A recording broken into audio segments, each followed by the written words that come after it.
केंद्र सरकार द्वारा न्यू एजुकेशन पॉलिसी 2020 में लेकर आए, पर जब से ये जो न्यू एजुकेशन पॉलिसी आई है तब से इसका जो स्टूडेंट है विरोध कर रहे हैं। इसके तहत ही हम इसका वक्त जंतर मंतर पर खड़े हैं और AIDSO के द्वारा जो पूरे देश भर में इसके खिलाफ जो साइन अभियान चलाया गया और आज उसका समापन कर रहे हैं दिल्ली के जंतर मंतर पर। हमारे साथ हैं जो टीम है उनकी जिन्होंने साइन करवाए।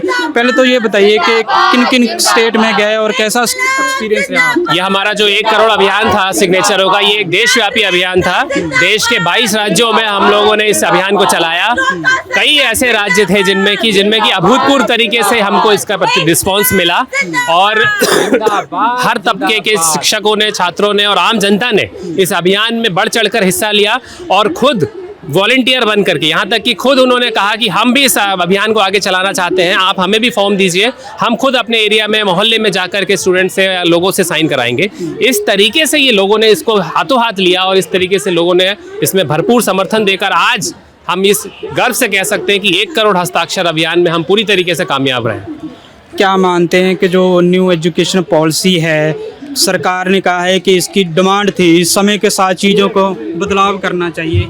देखिए, सरकार तो अपने तर्क पेश करेगी ही, हम जानते हैं। हर समय उन्होंने जो भी नीति लाए हैं, चाहे वो किसान नीति हो, चाहे वो मजदूर नीति में, लेबर कोड में बदलाव हो, चाहे वो महंगाई की नीति हो, हर तरीके की नीति जो सरकार आज ला रही है, ये तो सरकार का एक एजेंडा के तहत वो इस तरीके से पेश करती है कि वो जनहित में लाया जा रहा है। अगर इतना ही जनहितैषी नीति लाने के बारे में सरकार चिंतित थी तो इसकी एक सही संवैधानिक प्रक्रिया तक क्यों नहीं अपनाई गई? क्यों इसको एक सदन में इसको चर्चा के लिए नहीं आमंत्रित किया गया? क्यों डायरेक्ट कैबिनेट में इसको पारित कर दिया गया? क्यों सरकार ने एक ऐसे समय को इस महत्वपूर्ण नीति को लाने के लिए, पूरे देश जब एक आपातकाल से गुजर रहा था, कोविड महामारी के दौर में गुजर रहा था, वहाँ पे एक राहत के लिए लोगों को एक ऑक्सीजन नहीं दे पाने वाली सरकार आज इतनी चिंतित हो रही है कि देश में एक बेहतर शिक्षा नीति के लिए आतुर हो रही है। तो इसी तमाम जो चीज़ें हैं, इससे ही उनके जो उद्देश्य है, उनका जो एक पूरा नीति है वो समझ में आती है, वो किस मंशा से इस चीज़ को लाना चाहती है।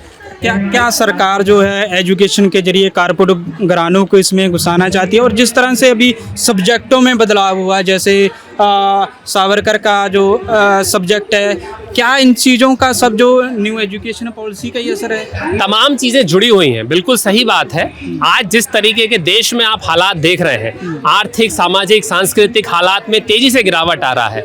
लोगों के पास बुनियादी ज़रूरतें पूरी करने के लिए भी संसाधन जुटा पाना आज बूते से बाहर हो रहा है। सरकार हमेशा बैकफुट पे आ रही है। आप देखिए, जंतर मंतर में आए दिन कोई ना कोई अपनी मांगों को लेकर लाखों, हजारों की संख्या में बैठा हुआ है। कोई ऐसा तबका समाज में नहीं है जो सरकार की नीतियों के से तंग नहीं है। तो ऐसे एक समय में सरकार भी अपने बचाव के हर रास्ते को पुख्ता कर रही है। जहां आर्थिक हालात आज लगातार हम देख रहे हैं, महंगाई लगातार बढ़ रही है, ऐसे में शिक्षा, स्वास्थ्य और जनसेवा ऐसी बुनियादी सेवा क्षेत्र हैं जहां आज थोड़ा बहुत मुनाफा कमाना एक सुनिश्चित मान रहे हैं सरकार। और सरकार जो कि पूरी तरीके से हम देख रहे हैं कि कॉरपोरेट की सरकार है, कॉरपोरेट घरानों की सरकार है। ये तो साफ जाहिर होता है, जहां हमारे देश में कोविड के समय में 70-75% आबादी भूखमरी के कगार के नीचे आ गई, वहीं हमारे देश का एक ऐसा उद्योगपति भी है जो एशिया में नंबर 2 पे आ चुका है अमीरी की लिस्ट में। तो साफ जाहिर है कि कौन किसके लिए काम कर रहा है।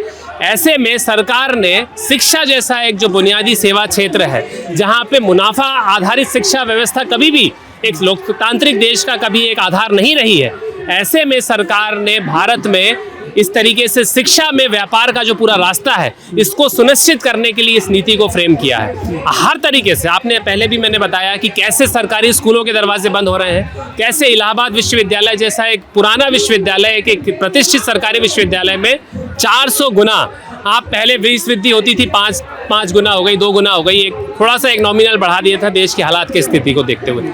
आज इसका कोई हिसाब किताब ही नहीं है। मतलब ये 2 कदम आगे निकल गया है प्राइवेट विश्वविद्यालयों से। इस तेजी से रेट बढ़ाए जा रहे हैं, हर तरीके से फंडिंग खत्म की जा रही है। तो साफ जाहिर है कि आज सरकारी दरवाजे, जो शिक्षा के दरवाजे हैं, उन तमाम बड़े तबके के लिए बंद है जो कि किसी तरीके से अपने गुजर बसर करने के लिए मजबूर है, जो एक बहुत बुरी स्थिति में, आर्थिक स्थिति में आज अपने आप को जैसे तैसे दिन काट रहे हैं।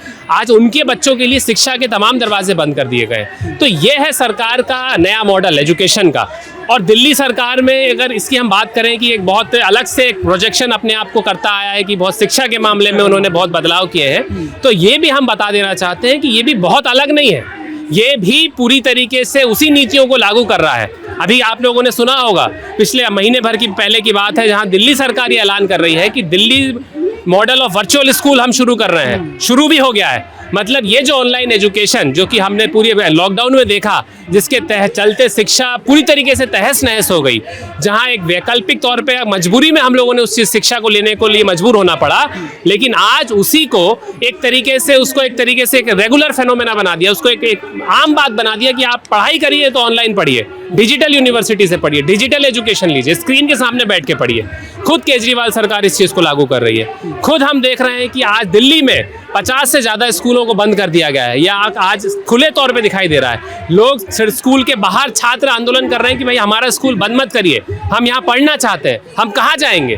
तो ये है दिल्ली का मॉडल एजुकेशन का। तो हर प्रदेश में, हर राज्य में सरकारें एक ही नक्शे कदम पे चल रही हैं। कौन कितनी तेजी से सरकार की नीति को लागू कर सकता है, उसी की होड़ लगी हुई है। तो इस अभियान में जो स्टूडेंट भी जो सिग्नेचर अभियान का साथ दे रहे थे, हमारे साथ कुछ स्टूडेंट है। पहले तो मैम बताइए कि आपने कैसा एक्सपीरियंस रहा, जो जिन जिन स्टेट में आप गए हैं, तो आपको एजुकेशन का कैसा वहाँ पर हाल है? देखिए, एक बात ये है कि जैसा कि हम लोग एक चीज़ बोलते आए हैं कि एजुकेशन एक ऐसा सेक्टर है जहाँ पे कि अगर हम इन्वेस्ट करें, कोई भी इन्वेस्ट करे, तो उसके लिए प्रॉफिट एकदम इंश्योर्ड है। माँ बाप का मतलब उनका एक सपना है कि हमारा बच्चा अच्छी शिक्षा लेके कुछ काम करे, तो वो 2 रोटी कम भी देंगे तो अपने बच्चे को अच्छी शिक्षा देने के लिए कोशिश करेंगे। तो पूरा देश भर में ही हम लोग एक चीज़ देख रहे हैं कि एक वक्त हम लोग जो देखते थे कि पूरा सरकारी स्कूल हुआ करते थे, उसी में ही सब लोग पढ़ा करते थे। हमसे पहले वाली जनरेशन भी अगर हम लोग देखें तो कोई प्राइवेट स्कूलों से पढ़ा लिखा नहीं है, लेकिन अभी हम लोग देख रहे हैं कि किस तरीके से प्राइवेट स्कूल्स को पहले हम लोगों ने देखा कि बढ़ावा दिया जा रहा है। पूरा देश भर में ही एक जैसा हाल हम लोग देख रहे हैं। मध्य प्रदेश में बोला गया 1 लाख से ज़्यादा सरकारी स्कूलों को बंद करने का नोटिस आ गया। 3 बार दिल्ली सरकार नोटिफिकेशन निकाल चुकी है स्कूलों को बंद करने के लिए। तो हम लोग देख रहे हैं कि पूरा देश भर में एक ही जैसी स्थिति है। उड़ीसा के अंदर भी यही स्थिति है। तो स्कूल्स किस तरीके से, गवर्नमेंट स्कूल्स को या तो उनकी हालत इतनी ख़राब कर दो कि लोग वहाँ पे जाना ही बंद कर दें, और उसके बाद बोल दो कि यहाँ पे बच्चे नहीं आते हैं पढ़ने के लिए, यहाँ पे स्टूडेंट्स नहीं है, तो इसलिए हम स्कूल्स बंद कर रहे हैं। तो ये पूरा एक प्रोसेस है जो सरकार अभी पूरा देश भर में ले रही है। कॉलेजेस में भी अगर हम लोग हाल देखें तो अभी तक जिन कॉलेजेस में हमारे लिए पढ़ाई लिखाई कर लेना संभव हो पा रहा था, हम लोग कुछ नॉमिनल फीस देके हम लोग पढ़ पा रहे थे, अभी वो भी मुश्किल हो गया है। एक कॉलेज में जहाँ 6,000-7,000 रुपये हम लोग की फ़ीस हुआ करती थी, अभी वहाँ पे 14,000-15,000 रुपये देके हमें पढ़ना पड़ रहा है, एकदम डबल। तो इतना फीस देके कैसे स्टूडेंट्स पढ़ाई कर पाएंगे? और कोरोना के दौरान सभी लोग जानते हैं कि लोगों की आर्थिक स्थिति कोई अच्छी नहीं हुई है, सभी की आर्थिक स्थिति खराब हुई है। तो ऐसे एक स्थिति में सरकारों का काम ये होना चाहिए था कि किस तरीके से हम लोग लोगों तक एजुकेशन को पहुंचाने का काम कर सकते हैं। लेकिन ऐसे में एनईपी को लाकर हम लोग देख रहे हैं कि किस तरीके से एजुकेशन को प्राइवेटाइज कर सकते हैं, किस तरीके से कमर्शियलाइज कर सकते हैं। और जब स्टूडेंट्स बोलेंगे कि हम लोग तो पढ़ाई नहीं कर पा रहे हैं, कॉलेजेस में आ गए हैं, लेकिन 1 साल 2 साल के बाद पैसा नहीं दे पा रहे हैं पढ़ने के लिए, तो उनको एक लॉलीपॉप पकड़ा दो कि लो सर्टिफिकेट ले लो, डिप्लोमा ले लो। तो आज के टाइम पे जबकि पीएचडी की डिग्री लेके भी लोग क्लर्क की जॉब करने के लिए जा रहे हैं, ऐसे एक स्थिति में हम लोग सर्टिफिकेट और डिप्लोमा का क्या वैल्यू है? तो ये तो सिर्फ एक बहकाने की बात है कि लो आपको एक कागज़ का टुकड़ा पकड़ा दिया, लेकिन जॉब्स कहाँ हैं? आज भी अनएम्प्लॉयमेंट की वजह से हम लोग देख रहे हैं कि कितने लोग हैं जो आत्महत्या कर रहे हैं। युवा इधर उधर घूम रहे हैं, चोरी चकारी में लग जा रहे हैं, डकैती में लग जा रहे हैं। तो एजुकेशन देने का जो सरकारों का काम होना चाहिए था, पूरा देश भर में हम लोग देख रहे हैं कि उससे सरकार धीरे धीरे करके अपना पल्ला झाड़ रही है। जिस तरह से न्यू एजुकेशन पॉलिसी आने के बाद जिस तरह से आपने देखा होगा सब्जेक्ट ऐड हो रहे हैं, और स्टूडेंट होने के नाते जो आपने अभी तक बदलाव देखे हैं वो आपने क्या देखे हैं? और जो सब्जेक्ट ऐड हो रहे हैं, जिस तरह के ऐड हो रहे हैं, तो वो कितने स्टूडेंट के लिए गाते हैं? देखिए, जहाँ तक मल्टी डिसिप्लिनरी होने का बात है, तो हम लोग एक चीज़ समझते हैं कि हम लोगों का जो अभी तक का जो स्ट्रक्चर था, उस स्ट्रक्चर में हम लोग देखते थे कि हम लोग 10th स्टैंडर्ड तक सभी सब्जेक्ट्स जो हैं पढ़ रहे हैं। उसके बाद हमारा एक स्ट्रीमलाइन हम लोग हो रहे हैं, एक स्पेशलाइजेशन की तरफ हम लोग बढ़ रहे हैं। तो वो स्पेशलाइजेशन का जो प्रोसेस है, वो प्रोसेस हमारे डेवलपमेंट के लिए ज़रूरी है। अगर हम लोग इधर से एक चीज़ उठा के, उधर से एक चीज़ उठा के, उधर से एक चीज़ उठा के हम लोग किसी भी एक चीज़ में स्पेशलाइज नहीं कर पा रहे हैं, तो किसी भी एक फील्ड का भी डेवलपमेंट नहीं होगा। तो अगर हम लोग साइंस के फील्ड में हो, आर्ट्स के फील्ड में हो, किसी भी फील्ड में अगर हम लोग डेवलपमेंट चाहते हैं तो स्पेशलाइजेशन के लिए तो घुसना पड़ेगा, अदरवाइज तो आप jack of all trades and master of none, आप इसी स्थिति में होके गुजरेंगे। तो हम लोग देख रहे हैं कि नो डिटेंशन पॉलिसी जो 2009 में लागू हुआ था, हम लोग उसका विरोध कर रहे थे कि 8th क्लास तक बच्चों को बेरोक-टोक पास नहीं करना चाहिए। लेकिन अभी इस पॉलिसी में क्या कर रहे हैं कि 9 से 12 तक भी मल्टी डिसिप्लिनरी लेकर आ गए। अभी बोल रहे हैं कि 12th क्लास तक बेरोक-टोक पास हो जाओ, कोई ज़रूरत नहीं है आपको फेल होने की। और 12th क्लास के बाद एक स्टूडेंट यही डिसाइड नहीं कर पाएगा कि उसको एग्जैक्टली जाना कहाँ है, क्योंकि वो तो फिजिक्स, ना तो उसको फिजिक्स की नॉलेज ठीक से है, ना उसको म्यूजिक की नॉलेज ठीक से है, ना उसको केमिस्ट्री की नॉलेज ठीक से है, तो उसको तो किसी एक सब्जेक्ट की नॉलेज है ही नहीं, तो वो तो डिसाइड ही नहीं कर पाएगा कि मुझे एग्जैक्टली जाना कहाँ पर है। तो ये जो कॉम्प्रिहेंसिव नॉलेज का जो एक बात है, एनईपी में बहुत जगह पे लिखा हुआ है कि हम लोग को कॉम्प्रिहेंसिव नॉलेज देना है, तो वो comprehensive knowledge multi disciplinary approach से कैसे आएगा? ये तो कोई कैफेटेरिया नहीं है, आपके पास पैसा है तो आपका जो मन कर रहा है आप ये उठा के खा लो। एजुकेशन का तो एक प्रोसेस है, तो वो जो नॉलेज गेन करने का प्रोसेस है, वो प्रोसेस तो है ही नहीं इस अप्रोच में। हम लोग देख रहे हैं कि वोकेशनलाइजेशन के नाम पे बोल रहे हैं कि आपको स्किल पढ़ाया जाएगा, आपको स्किल सिखाया जाएगा ना। जिनके पास रिसोर्सेज हैं वो लोग जाके बैठ के कंप्यूटर सीखे, जिनके पास रिसोर्सेज नहीं है वो लोग क्या करें, वो दर्जी की दुकान पे जाके कपड़े सिलना सीखे, वो पॉटरी का काम सीखे, वो माली का काम सीखें। और अभी हम लोग देख रहे हैं कि ये फील्ड में जो लोग हैं उन लोग का एम्प्लॉयमेंट का स्थिति क्या है। तो हम लोग ये बोल रहे हैं कि इस तरीके का जो पूरा एक अप्रोच चल रहा है, बेसिकली आपका एकेडमिक्स भी गया और दूसरी तरफ से आपका जो आपको जो आत्मनिर्भर बनाने के लिए जो बात की जा रही है वो भी एक जुमले के अलावा और कुछ नहीं है। मेरा सवाल है कि जिस तरह से इलाहाबाद यूनिवर्सिटी में फीस बढ़ी है, तो उसको लेकर आप क्या कहना चाहेंगे? देखिए, एनईपी के तहत ही हम लोग देख रहे हैं कि हर एक यूनिवर्सिटी को, कॉलेज को बोला जा रहा है कि आप अपने रिसोर्सेज खुद से जनरेट करो। बोल रहे हैं कि हम आपको फंड्स नहीं दे सकते, हम आपको लोन देंगे। उसी का ही एक हम लोग देख रहे हैं रिजल्ट के रूप में कि हर एक यूनिवर्सिटी में, कॉलेज में अभी फीस बढ़ाया जा रहा है। डीयू में भी वही हाल है, इलाहाबाद में भी यही हाल है, पूरे देश भर के कॉलेज यूनिवर्सिटीज़ में अभी फीस बढ़ाने का काम हो रहा है।